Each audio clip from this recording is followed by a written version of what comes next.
Hello बच्चों, चलिए प्रश्न को पढ़ते हैं। एक पदार्थ की इस ऊर्जा बैंड आकृति में छिद्रों को खुले में और इलेक्ट्रॉनों को काला भरे वृत्तों से दिखाया गया है। पदार्थ होगा। दिए गए विकल्प हैं ए पी टाइप अर्धचालक, बी विद्युतरोधी पदार्थ, सी कोई धातु या फिर डी एन टाइप अर्धचालक। तो चलिए बच्चों, सबसे पहले हम लिख लेंगे मूल अवधारणा। मूल अवधारणा जिस पर यह प्रश्न आधारित है। बच्चों, यह प्रश्न आधारित है ऊर्जा बैंड पर। ऊर्जा बैंड, ठोसों में ऊर्जा बैंड। बच्चों, हम जानते हैं कि ठोसों में दो प्रकार के ऊर्जा बैंड होते हैं।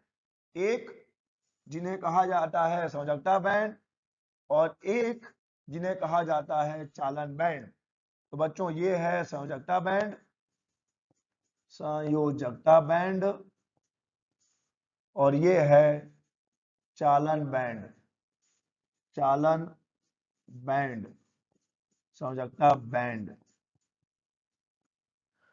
बच्चों, संयोजकता बैंड, संयोजकता बैंड, संयोजकता इलेक्ट्रॉनों की ऊर्जाओं का एक बैंड होता है। यह बैंड या तो पूर्णतः भरा होता है या आंशिक रूप से इलेक्ट्रॉनों से भरा होता है। तो बच्चों, संयोजकता बैंड या तो पूर्णतः भरा होगा, पूर्णतः भरा होगा संयोजी इलेक्ट्रॉनों से, या तो पूर्णतः भरा होगा या फिर आंशिक रूप से भरा होता है। बच्चों, संयोजकता बैंड कभी भी पूर्णतः रिक्त नहीं होता। संयोजकता बैंड के इलेक्ट्रॉन, संयोजकता बैंड के जो इलेक्ट्रॉन होते हैं वे बाह्य विद्युत क्षेत्र से ऊर्जा प्राप्त नहीं कर सकते। अतः विद्युत चालन में इनका कोई योगदान नहीं होता। बच्चों, विद्युत चालन में संयोजकता बैंड के इलेक्ट्रॉनों का कोई योगदान नहीं होता, क्योंकि ये बाह्य विद्युत क्षेत्र से ऊर्जा प्राप्त नहीं कर सकते। बच्चों, अब हम बात करते हैं चालन बैंड की। ये बैंड या तो पूर्णतः रिक्त होता है, पूर्णतः रिक्त होगा, या फिर आंशिक रूप से भरा होता है, आंशिक रूप से भरा होता है। बच्चों, चालन बैंड के इलेक्ट्रॉन बाह्य विद्युत क्षेत्र से ऊर्जा प्राप्त कर सकते हैं, अतः ये विद्युत चालन में योगदान देते हैं। या भी हम कह सकते हैं कि किसी भी ठोस में अगर विद्युत का चालन हो रहा है तो बच्चों वो होगा चालन बैंड में उपस्थित इलेक्ट्रॉनों के कारण।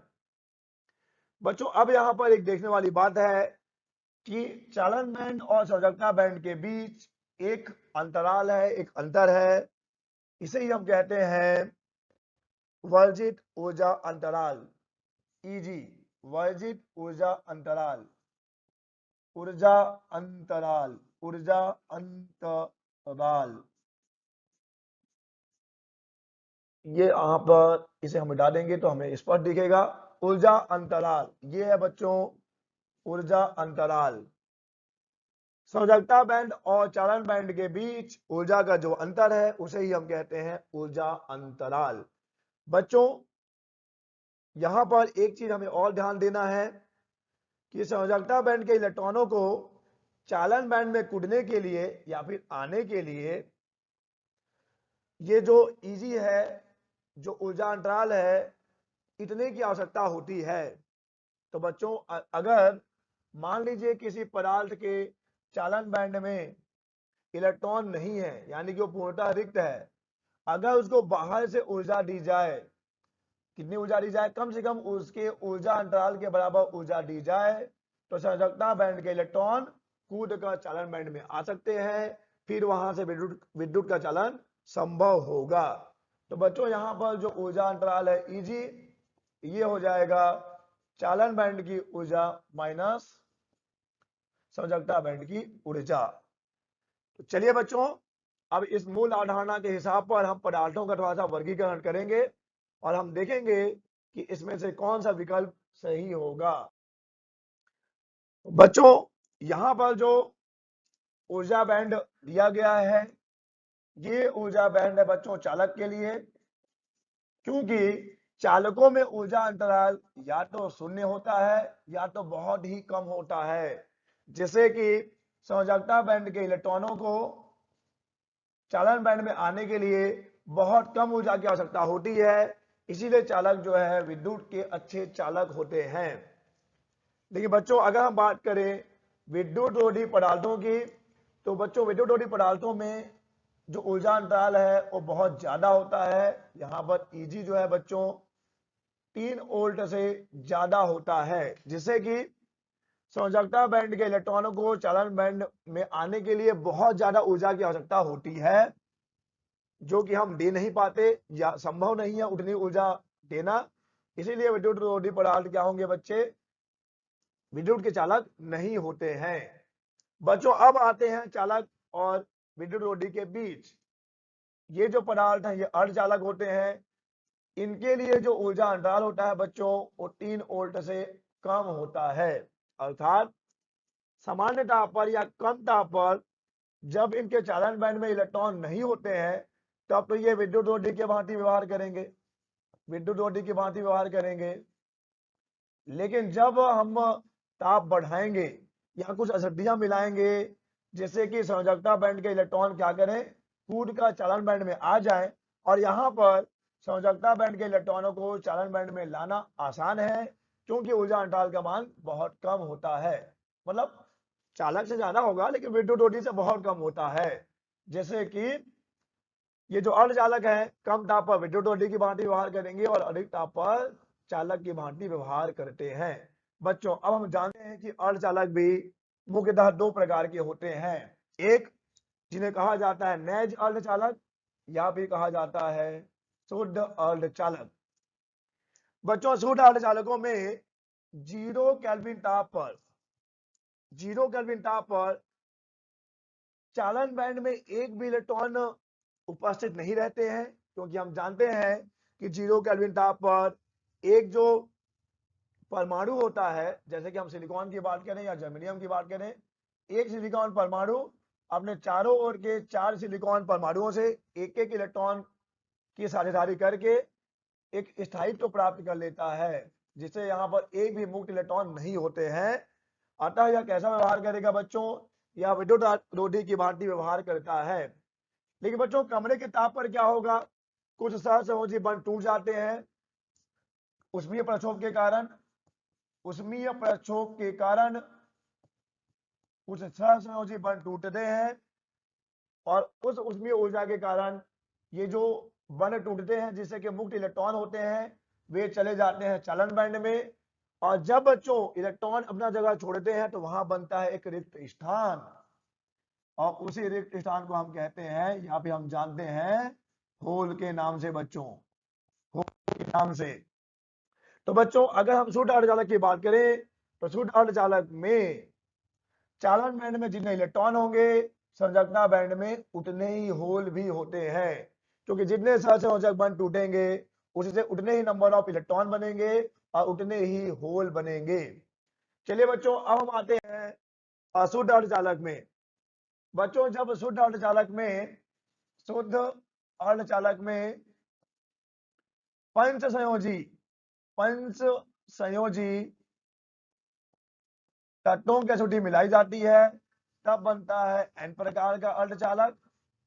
और बच्चों जब शुद्ध अर्धचालक में मिलाई जाती है त्रिसंयोजी अशुद्धि तब बनता है पी प्रकार का अर्धचालक। पी प्रकार का अर्धचालक। बच्चों पंच संयोजी अशुद्धि मिलाने से बनता है एन प्रकार और त्रिसंयोजी अशुद्धि मिलाने से बनता है पी प्रकार। अब देखिए बच्चों हम पी प्रकार और एन प्रकार के ऊर्जा बैंड को देखते हैं। बच्चों पी प्रकार के अर्धचालक का ऊर्जा बैंड यहां पर आप देखिए। बच्चों यहां पर जो पंच संयोजी मिलाया जाता है अशुद्धि वह दाता होता है, क्योंकि वह क्रिस्टल में इलेक्ट्रॉन जो है मुक्त करता है। बच्चों यहां पर हमने पढ़ा हुआ है कि पंच संयोजी मिलाने से इसके 4 संयोजी इलेक्ट्रॉन तो अपने चारों ओर के 4 अर्धचालक के परमाणुओं से बंध बना लेते हैं, लेकिन एक इलेक्ट्रॉन मुक्त रह जाता है, अर्थात यह क्रिस्टल को प्रति परमाणु एक इलेक्ट्रॉन दान करता है चालन के लिए। इसीलिए बच्चों इसके चालन बैंड में इलेक्ट्रॉनों की संख्या होती है। और इसके लिए जो डाटा ऊर्जा स्तर है बच्चों, डाटा ऊर्जा स्तर कहां पर होगा? चालन बैंड के बहुत समीप होता है, क्योंकि यहां से इलेक्ट्रॉनों का चालन बैंड में जाना बहुत ही सुगम, बहुत ही आसान होता है, ज्यादा अंतर नहीं होता। डाटा ऊर्जा स्तर और चालन बैंड में ऊर्जा का ज्यादा अंतर नहीं होता। जैसे कि डाटा जो होगा हमारा डाटा परमाणु, उसके इलेक्ट्रॉन सिंपली कहां चले जाएंगे? आसानी से चालन बैंड में चले जाएंगे।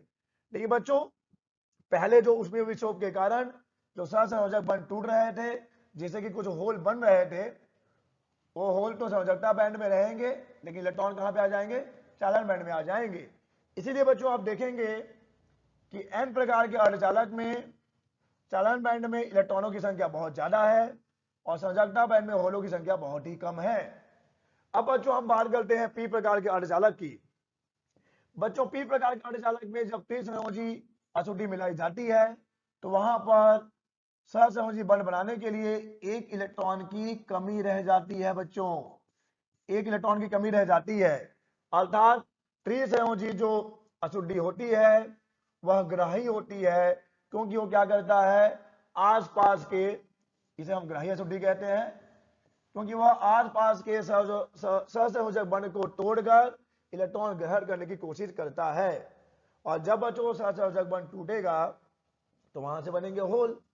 लेकिन बच्चों शुद्ध अर्धचालक में पहले से ही कुछ होल थे और उतने ही इलेक्ट्रॉन भी थे, मुक्त इलेक्ट्रॉन, लेकिन ग्राही अशुद्धि मिलाने से होलों की संख्या बढ़ गई। और क्योंकि ग्राही ऊर्जा स्तर संयोजकता बैंड के पास ही होता है, क्योंकि यहां पर सहसंयोजक बंध टूटने से जो इलेक्ट्रॉन आएगा बच्चों, वो जो है संयोजकता बैंड के बहुत ही पास है। तो बच्चों यहां पर जो होलों की संख्या होगी संयोजकता बैंड में वो ज्यादा होगी किसके? बल्कि चालन बैंड में इलेक्ट्रॉनों की संख्या से। चालन बैंड में जितने इलेक्ट्रॉन है संयोजकता बैंड में उतने ही इलेक्ट्रॉन होंगे, लेकिन यहां पर संयोजकता बैंड में होलों की संख्या अधिक होती है बच्चों। तो अब हमने चालक के लिए, विद्युत रोधी के लिए, विद्युत रोधी के लिए, अब बच्चों उसके बाद हमने अर्धचालकों के लिए ऊर्जा बैंड देख लिया है बच्चों। अब हम इस प्रश्न का उत्तर कर पाएंगे। बच्चों यहां पर चित्र में जो ऊर्जा बैंड दिया गया है उसमें देखिए, यहां पर ये जो हमारा संयोजकता बैंड है, संयोजकता बैंड, और ये है चालन बैंड। तो बच्चों हम आसानी से देख सकते हैं कि यहाँ पर चालन बैंड में इलेक्ट्रॉनों की संख्या 2 है, संयोजकता बैंड में इलेक्ट्रॉनों की संख्या 2 है, लेकिन यहाँ पर बच्चों संयोजकता बैंड में होलों की संख्या ज्यादा है। और ये किसमें होता है? ये होता है पी प्रकार के अर्धचालक में बच्चों।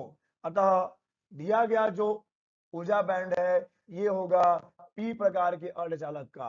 अतः इस प्रश्न का सही विकल्प हो जाएगा पी टाइप का अर्धचालक। आशा करते हैं आपको समझ आया होगा। धन्यवाद।